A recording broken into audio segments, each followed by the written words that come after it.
Everyone. Welcome to Leadership and Neurodiversity. This is the November 9th, 2024 edition.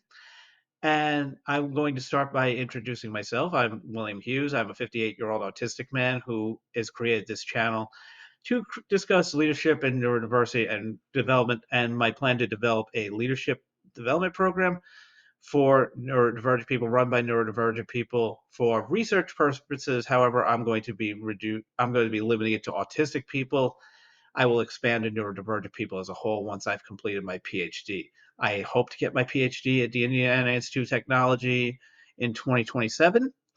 And from there, I will continue my work. This channel will not cease from there. Anyway, we have a very interesting agenda today. First, we're going to talk about the United States presidential election and its impact on neurodiversity rights and disability rights in general. We're also going to talk a bit about diversity, equity, and inclusion, and how that's definitely going to be affected by the election results. Then I'm going to talk a little bit about neurodiversity hiring initiatives in the United States, kind of a continuation from the last video that I did. And I'll talk a bit about what I think we're going to see in 2025 in the United States. And then finally, I'm going to talk about my research. I came up with an idea this morning that I think is going to really make this a lot simpler for me. And I think you're going to like what I have to say about the project as a whole.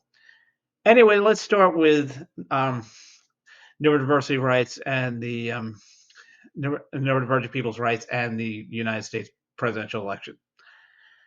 As you might expect, Donald Trump is going to implement Project 2025, and what we're going to see from there is probably a reduction in the government's role in protecting anyone's rights. The federal government is going to gut things like the Americans with Disabilities Act. It's going to remain as a law, but it's really not going to be enforced. It's going to be left to the states to do it more. And luckily, I live in New York, which just encoded the rights of disability for all disabled people and LGBTQIA and people of color, and also abortion rights in the election. So I'm lucky to live in New York. Most of the Northeast have similar laws already. I'll give you an example. However, I have a career coach that lives in Alabama and has an autistic son. And unfortunately, it's not, the laws are very different. Alabama and Mississippi are a death match for probably most conservative state in the union. Which one can restrict rights the most? Some people might say Texas or Utah or Florida, and I kind of disagree. The image of Alabama and Mississippi are not very good. That's just the way I see it. Now, number two, I'm going to talk quickly about diversity, equity, inclusion. And I hate to say this, but I'm not going to make any friends with this, but it wouldn't have mattered if Donald Trump won or Kamala Harris won. Diversity, equity, and inclusion in the United States would have died anyway in 2025. The difference is under Donald Trump, it's going to be a coup de grace or a beheading because basically they're going to gut that's going away. It's already one of the plans is to eliminate any diversity, equity, and inclusion office in any public school or any school that receives federal funds.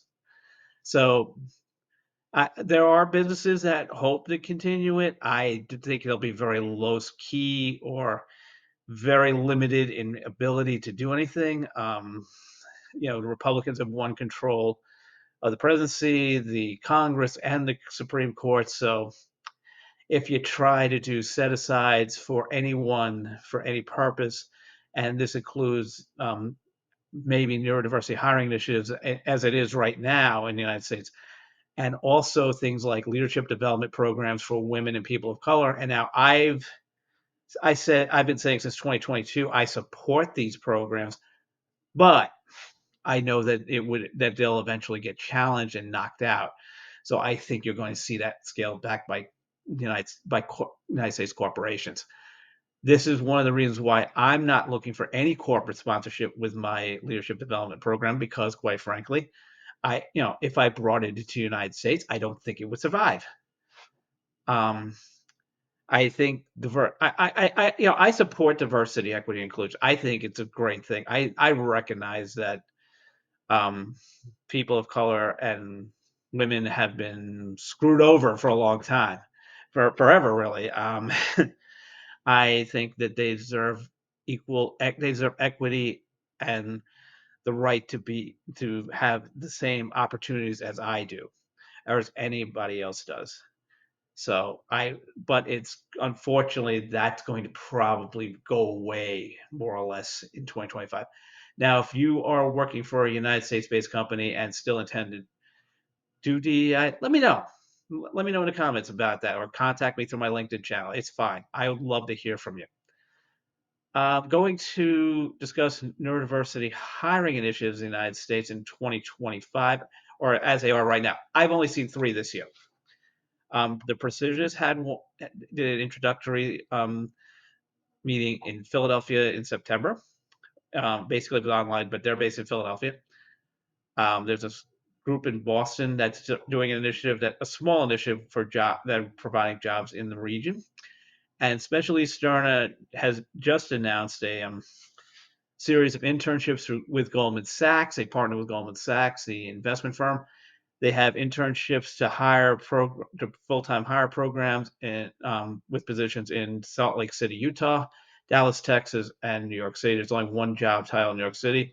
The interesting thing is that the jobs are not starting until June of 2025. There is going to consist of a 9-week internship and then possibly being hired, or likely being hired.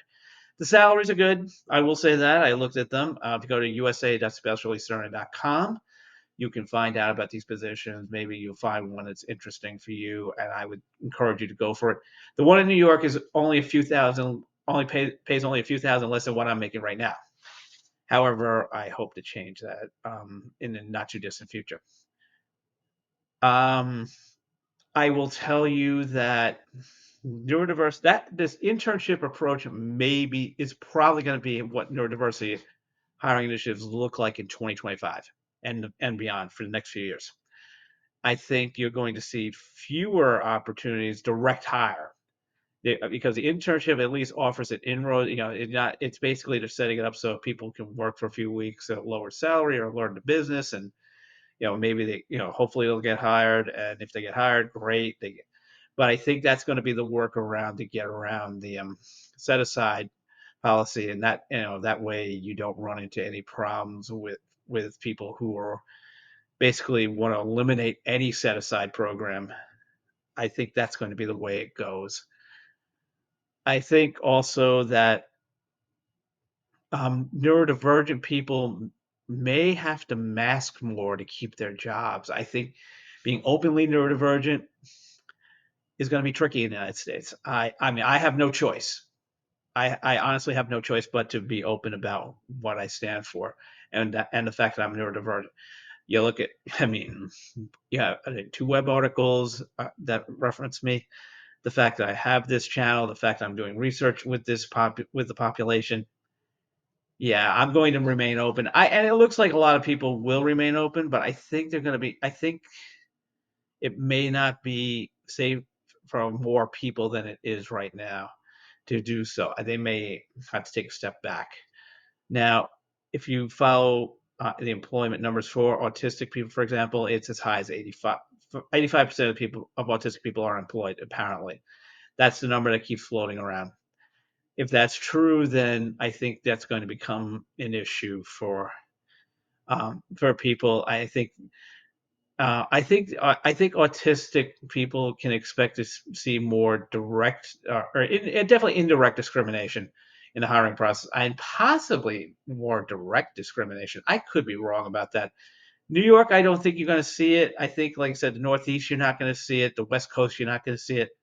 But in other places, yeah, you're going to see things that there's going to be a difference in the hiring and who gets hired and who stays in their jobs. I think that's going to be a real challenge in 2025 in the United States.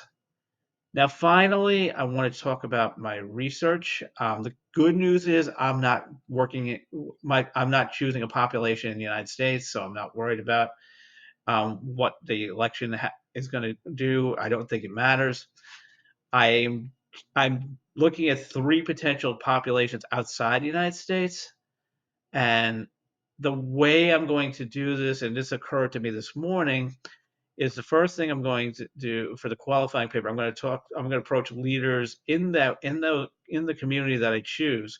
I'm going to ask what about the leadership style, how they work with people, and how it might differ from the Eurocentric approach. And I'm hoping to see a difference between the two because I think that sets up the program very nicely. I think it's going to be really good. Now, there is one population that right now is my preferred choice.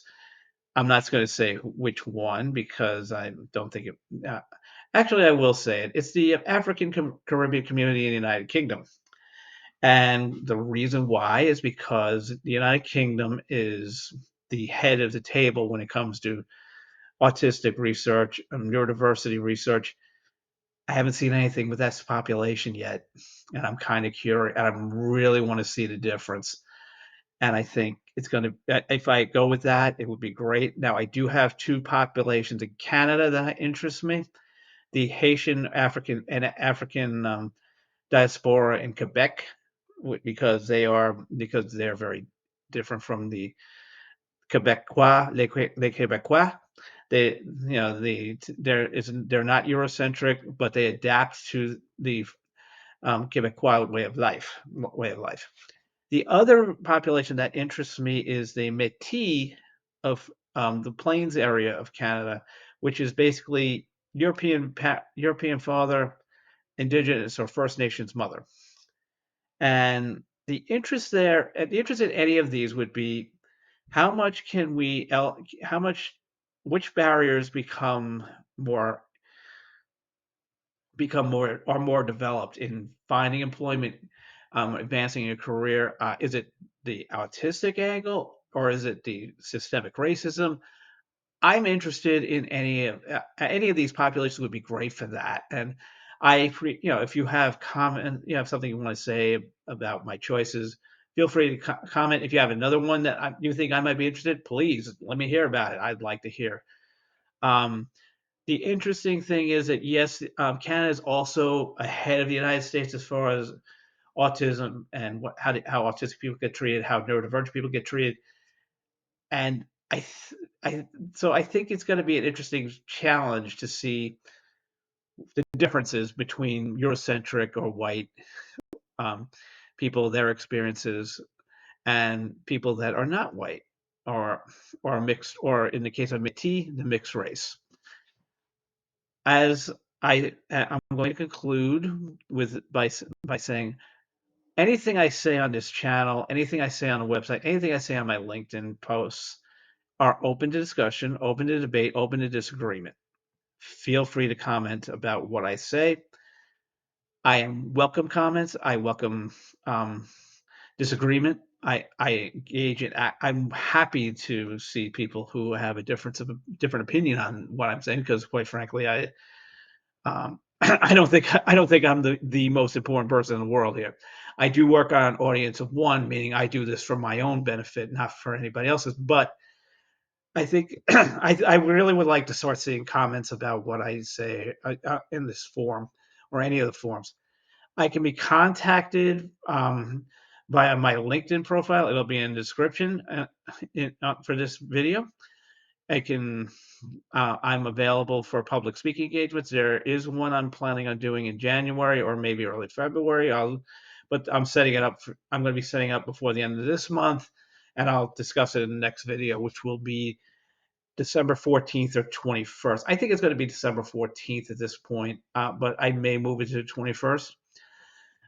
No, actually, it will be December 14th. I think about it. I do have something going on the 21st. So, and then from there, in the January video will be, so the December video will be end of year review, talking about some end of year stuff, what I hope to see in 2025. And then January will be more of an introduction for people who don't know much about this project and want to find out more. I also will be discussing what my plans are for 2025 because there's a big announcement coming in there towards the end of August, I will say that I will be ending classes, and there will be some change, and it's going. So the shift will be from class to actual research. So that's it for this video. Feel free to like, subscribe, comment, however you want to support this project. I'm happy for any support I receive. I do ask that you remain respectful. The one thing I do not welcome, though, and I say this in every, and I pretty much say this with every video, are those who think that they can market my channel or um, do SEO or whatever, or think they're YouTube geniuses. I will say this to you. This is an audience of one. All right. I do this for me. I don't do this to make money. I don't care about money with this project. I don't need it. I am happy to be where I am. Anyway, thank you for watching. I'll see you in the next video, December 14th.